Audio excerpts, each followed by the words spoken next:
বলে যে বয়স বাড়লে কি হয়েছে, মন তো আমার এখনো যুব। আরে ভাই, আপনারা ঠিক করতে কইছি আমি, আপনি তাহিরি শ্রোতা আপনারা, হ্যাঁ? তো তাইলে ঠিক বেঠিক বলতেছেন কেন? তো জিজ্ঞেস তো করি নাই, আপনি সিদ্ধান্ত দিবেন।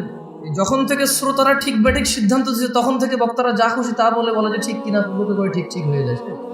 মোহর দিয়ে বিয়ে করার কথা ছিল, পুরুষ যৌতুক নিচ্ছে, এরপরে বলতেছে সমাজে পুরুষ নির্যাতন হয়, আপনারা জানেন না। তো তুই কি পুরুষ রে বেটা? পুরুষ তো মহিলাকে টাকা দিয়ে বিয়ে করে, তুই তো টাকা নিচ্ছিস। ছেলে জানার সম্পর্ক কন্টিনিউ করে কেন? বিয়ে করবে আশ্বস্ত হয়ে। সে জানাকে হালাল মনে করে নিয়েছে, কারণ সে মনে করে ওই মেয়েকে সে বিয়ে করবে, এই জন্য তার জন্য হালাল মনে করে। অথচ সে ভুলে যায় সে মারা যেতে পারে। সে ভুলে যায় ওই একই মেয়েকে বিয়ে করলো, বিয়ের আগের সম্পর্ক হারাম হারাম বলেই থাকবে, লিপি করবে। হাত তোলেন তো, কে কি শুকুর খাইছেন? এই পুরো গ্রামে মুসলমান সমাজে শুকুর জমা হয়, গাঁজা পাওয়া যায় কিনা? হ্যাঁ, দেখছেন ওই বুজুর্গেরও একই অবস্থা হয়েছে। তো এই দেশে ঘুষখোর আছে মুসলমান? মুসলমান ঘুষখোর আছে?